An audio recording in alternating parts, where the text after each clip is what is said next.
Hi, I'm Bartosz from Cyrus. I'm joined by David, Stuart and Kerry, and we are talking about various aspects of sound quality. In the previous episode we talked about timing, and today we would like to tackle the next aspect, which is soundstage.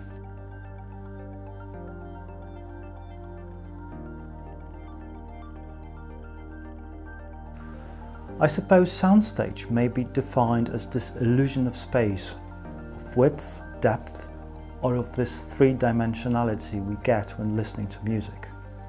It can be the width and depth of the orchestra that is playing in front of you. In an ideal world, the width of that orchestra would be greater than the distance between the speakers. You should be able to hear sounds coming from several feet beyond the speakers, from the sides, and sometimes even coming from behind you. So what do we pay attention to when evaluating soundstage? In audiophile reviews, we often come across a few typical terms and expressions. People talk about location of instruments, relation of instruments to each other, air around instruments, the blackness of background, and size of instruments. What do you think? Well, look, let me tip in here as well. Look, I've sat in lots of listening sessions with audiophiles who are claiming the fantastic soundstage from a Roger Waters recording or something. It's more than possible to create an artificial soundstage where you've got things, as you say, coming from the side, coming from behind you.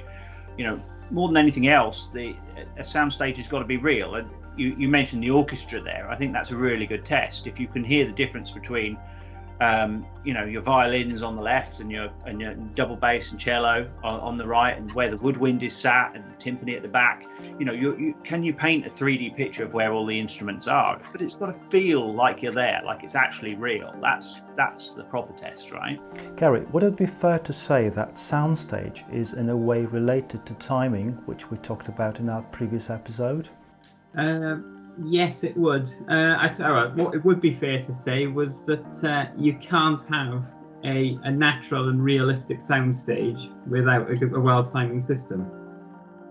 You can with a poor timing system, you can easily exaggerate a soundstage, blow it out of proportions, make this sort of huge painting, but you sit there and listen to a piano that's the size of your house, and it's not going to convince anyone.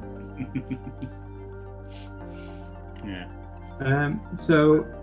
One other thing you mentioned there is the blackness of it, within the soundstage, and for me, that is another one of the key things that we really try and deliver when we're tuning products, and we go to quite a lot of lengths just to push that blackness back, and it's quite a difficult thing to do, because this isn't a blackness that you can measure in the terms of signal to noise ratio or anything like that.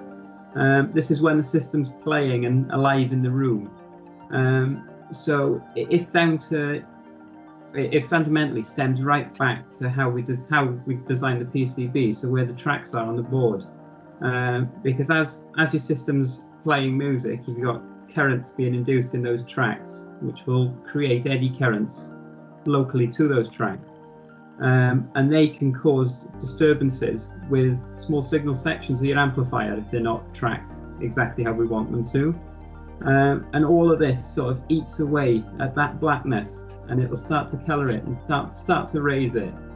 And even things like how we mount certain components to the PCB to stop any microphonic effects. Again, that's all considered as part of this, creating that blackness and pushing it as far back as we can get it. Stuart, you spent hundreds of hours listening to XR, trying to extract every possible ounce of performance from them. What are the things you paid attention to? Yeah, can I just say that's a great experience though. The evolution through listening is a great journey. But for me, soundstage, particularly the height and width, and bear in mind that this thing is intangible, it doesn't exist, this is all built up in your head. So your ears are delivering the message, your brain is recreating it. So it's kind of an interesting thing to consider where this soundstage is actually coming from, really. But yes, we did even have the experience of, I think you mentioned, Bartosz, a wraparound soundstage when we were listening to XR. And I think we don't have, I'm sure that some listening panels will stick rigidly to a simple selection of tracks, but we have a core selection of tracks that we always listen to, but we'll always throw in something else which is interesting, and sometimes we'll you know, pop something on and there'll be an interesting characteristic which we can build into our listening experience. And to be fair, a good system should be able to play anything, really.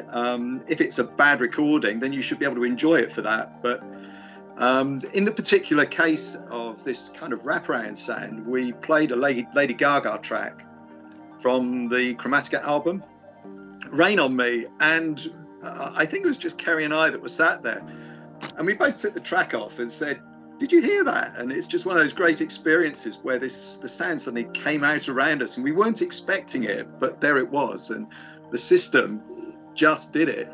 It was really good, and you perhaps wouldn't want it from all tracks, but it's part of the enjoyment of a good system is that it can extract that kind of information. For me, size matters. A big soundstage is good. Let's move on. A big soundstage is good.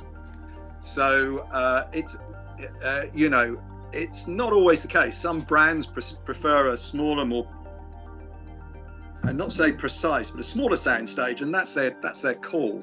But I think Cyrus has always pushed to have a big soundstage, you know, really involving experience, and I believe that that's what we still do.